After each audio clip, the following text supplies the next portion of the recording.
Chico TV Sénégal, une télé pour tous. Dépenses, recettes égale déficit. Et ce déficit, il est financé par effectivement de l'emploi. On y reviendra. Sur cette base, du fait qu'on a un déficit budgétaire de 5,5%, nous sommes venus effectivement au niveau de la représentation nationale pour vous dire que notre projet de loi de finances 2023, le besoin de financement s'établit à 2345,1 milliards. Voilà le besoin de financement du Sénégal. Pour qu'on retienne ce chiffre. C'est différent du service de la dette. Et vous allez voir, il y a un article dans le projet de loi qui dit le gouvernement est autorisé par le Parlement de recevoir des dons, de faire des emprunts jusqu'à concurrence de. Voilà le besoin de financement de 2345 milliards. Et comment on va réussir à le mobiliser, ce besoin de financement? On le mobilisera par des prêts-projets de 435 milliards, 6. C'est des prêts-projets qui sont là. Les financements sont disponibles.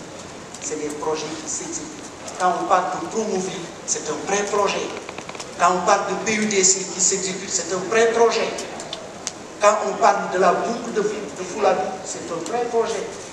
Quand on parle de la boucle du Boudier qu'on exécute, c'est un prêt-projet. On en a. Donc déjà acquis, déjà signé, en cours d'exécution, c'est 435 milliards. Des emprunts programmes, c'est des appuis budgétaires de nos partenaires techniques et financiers sous forme de prêts.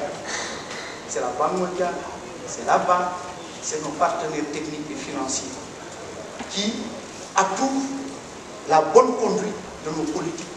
C'est 158 milliards.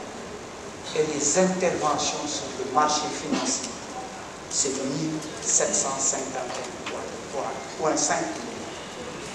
Les trois additionnels vous donnent le besoin de financement du Sénégal au titre de la gestion 2023, 2345 milliards. Les interventions sur le marché, c'est des émissions de titres publics par le Trésor public. On dit Trésor ou obligation. On reviendra un peu sur comment nous allons intervenir l'année prochaine. Parce qu'effectivement, l'année prochaine, compte tenu des marchés internationaux de capitaux, aujourd'hui, ils sont relativement fermés. On va mobiliser ces financements à partir du marché financier sous-régional. Voilà ce que je voulais dire. Cela vous donne l'occasion d'évoquer la dette publique. Parce qu'on doit intervenir sur le marché financier pour le bouclage des opérations financières de l'État au titre de la gestion du budget. Alors, j'ai remarqué que c'est un sujet qui vous préoccupe, les honorables députés. Je m'en réjouis, c'est un sujet important, effectivement, qui touche à l'avenir de nos enfants, puisque ce sont eux qui vont rembourser les emprunts d'aujourd'hui. Mais commençons d'abord à analyser les ratios, les indicateurs d'endettement. Le premier indicateur, c'est l'encours de la dette publique du Sénégal. Ce que le Sénégal a décaissé et que le Sénégal n'a pas encore remboursé, c'est combien en fin juin? Et ce sera combien en fin décembre? À fin juin, c'est dans le rapport. L'encours de la dette du Sénégal, dette totale de l'administration centrale.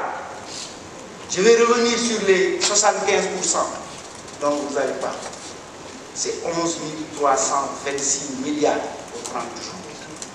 Et projeté à 11 447,2 milliards à fin décembre, soit 67,9% du PIB inférieur à la norme communautaire de 70%.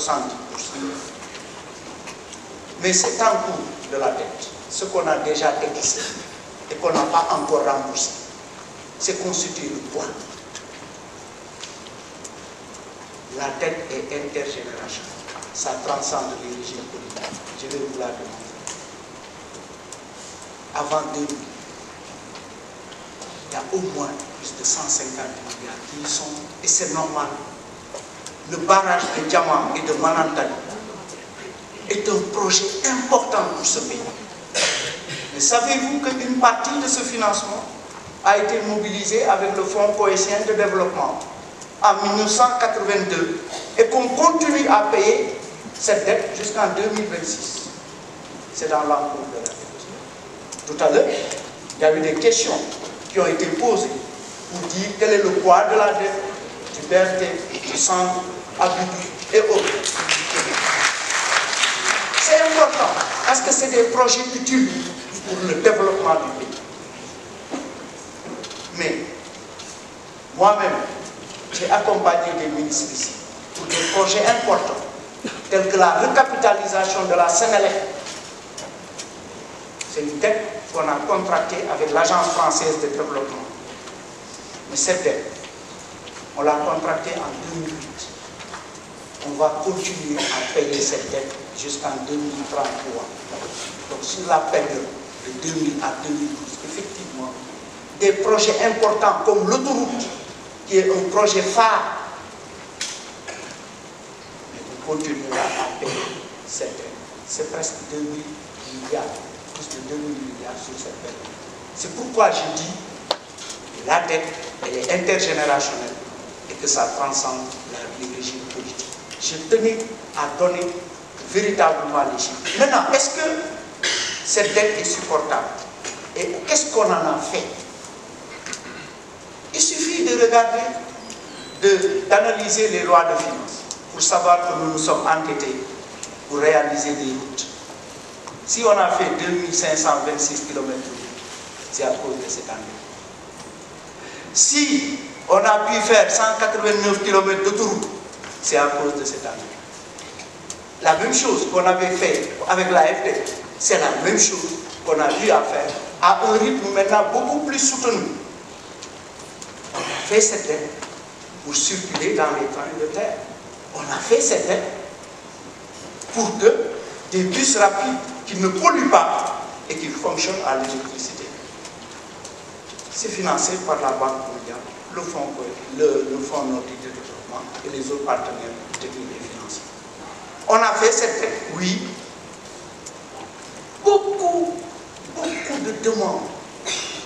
J'ai été vraiment touché par le plaidoyer du député de Sivre.